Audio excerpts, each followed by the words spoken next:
પ્રણામ મિત્રો, આજે આપણે ધોરણ 9માં વિષય હિન્દી પાઠ 21 ક્રાંતિકારી શેખર કા બચપન.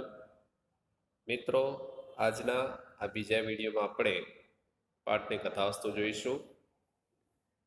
क्रांतिकारी शेखर का बचपन सच्चिदानंद हीरानंद वात्स्यायन द्वारा रचित उनके सुप्रसिद्ध उपन्यास शेखर एक जीवनी भाग 1 का अंश है। यह उपन्यास 1940 ईस्वी सन में लिखा गया था।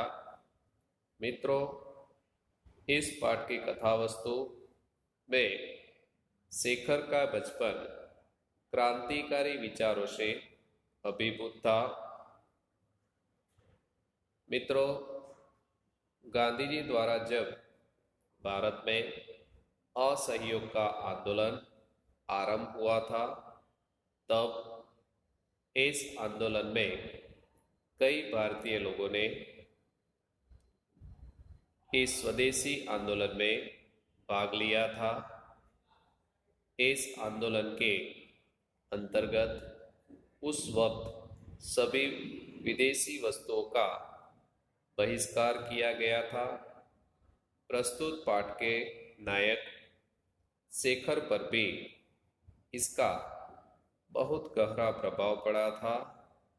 इस पाठ में उसी को लेखक द्वारा प्रस्तुत किया गया है। आइए अब हम इस पाठ की कथावस्तु देखते हैं। असहयोग की एक लहर आई और देश उसमें बह गया। शेखर भी उसमें बहने की चेष्टा करने लगा। चेष्टा यानी प्रयत्न। और जब नहीं बह पाया तब हाथों से फेंकर अपने को बहाने लगा। उसने विदेशी कपड़े उतार कर रख दिए। जो 2-4 मोटे देसी कपड़े उसके पास थे वही पहनने लगा। मित्रों, जब भारत में असहयोग आंदोलन की शुरुआत हुई तब शेखर ने भी उस आंदोलन में जुड़ने के प्रयत्न किए। उसने अपने पास जितने भी विदेशी कपड़े थे वह रख दिए और जो भी उसके पास 2-4 मोटे कपड़े देसी पड़े हुए थे वह पहनने लगा।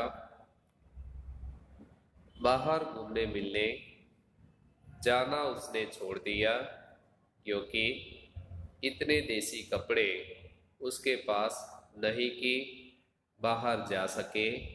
प्रायः दोपहर को वह ऊपर की एक खिड़की के पास जाकर खड़ा हो जाता और बाहर देखा करता। कभी दूर से जब बहुत से कंठों की समवेत पुकार उस तक पहुंचती, समवेत यानी सामूहिक आवाज, गांधी का बोलबाला दुश्मन का मुंह हो काला, तब उसके प्राण पुलकित हो उठते और वह भी अपनी खिड़की से पुकार उठता। पुलकित हो उठना यानी प्रसन्न होना। गांधी का बोलबाला दुश्मन का मुंह हो काला, इससे आगे वह जा नहीं सकता था। घर से अनुमति नहीं थी, लेकिन अनुमति का न होना ही तो एक अंकुश था जो निरंतर उसे कोई मार्ग ढूंढने के लिए प्रेरित किया करता था।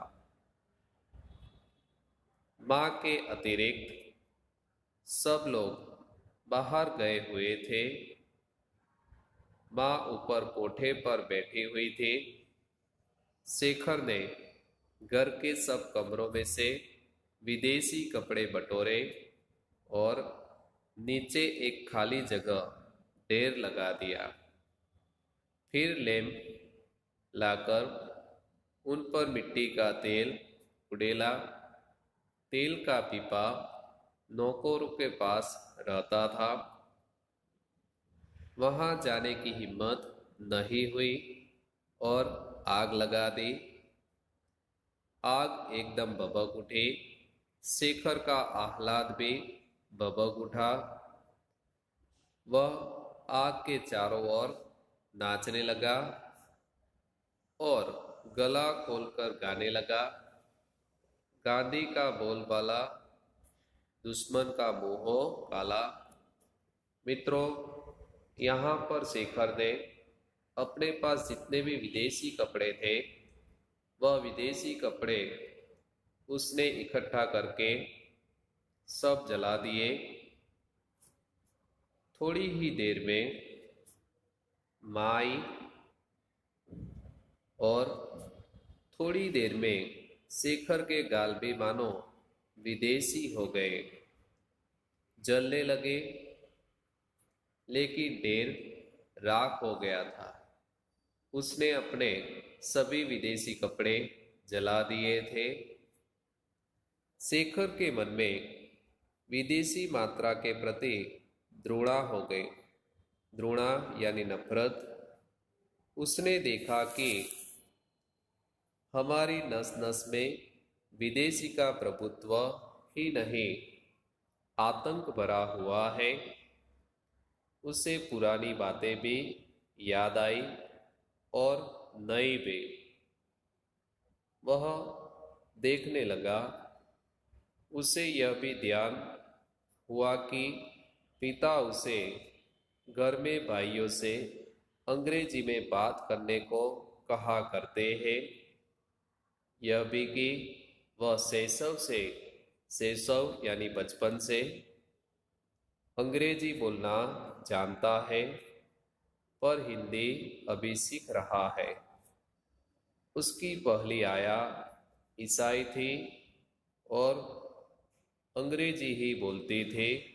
उसका पहला गुरु, जिसके साथ उसे दिन भर बिताना होता था, एक अमेरिकन मिशनरी था जो पढ़ाता चाहे कुछ नहीं था, दिन भर अंग्रेजी की शिक्षा तो देता था। शेखर ने देखा कि यदि मातृभाषा वह है जो हम सबसे पहले सीखते हैं, तब तो अंग्रेजी ही उसकी मातृभाषा है और विदेशी ही उसकी माँ। उसके आत्माभिमान को बहुत सख्त धक्का लगा, जिसे मैं दृढ़ समझता हूँ। उसी विदेशी को माँ कहने को बाध्य हो। उसने उसी दिन से बड़ी लगन से हिंदी पढ़ना आरंभ किया और चेष्टा यानी प्रयत्न, कोशिश, चेष्टा से अपनी बातचीत में से अंग्रेजी शब्द निकालने लगा। अपनी आदतों में से विदेशी अभ्यासों को दूर करने लगा। मित्रों, यहाँ पर हमने देखा शेखर को प्रत्येक विदेशी से अब नफरत होने लगी। उसने यह अनुभव किया कि हमारी नस नस में विदेशी का प्रभुत्व ही नहीं, किंतु आतंक भरा हुआ है। उसे अब पुरानी बातें भी याद आने लगी। वह देखने लगा। उसे यह भी ध्यान आया कि उसके पिता अपने घर में भाइयों से अंग्रेजी में बात करने के लिए कहा करते हैं, क्योंकि वह बचपन से ही अंग्रेजी बोलना भी जानता है। हिंदी वह अभी सीख रहा है। उसकी पहली आया भी ईसाई थी, जो हमेशा अंग्रेजी ही बोलती थी।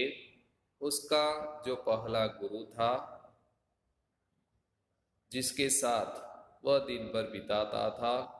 वह एक अमेरिकन मिशनरी था जो पढ़ाता चाहे कुछ नहीं था, दिन भर बस अंग्रेजी की शिक्षा तो देता था।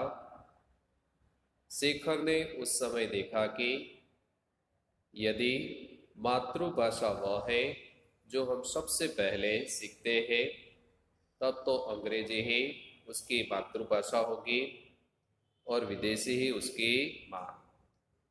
किंतु जब उसे यह समझ में आया, तब उसे अपने आत्माभिमान को भी बहुत सख्त धक्का पहुंचा। उसे बहुत दुख हुआ। उसी विदेशी को माँ कहने में कैसे बाध्य हो।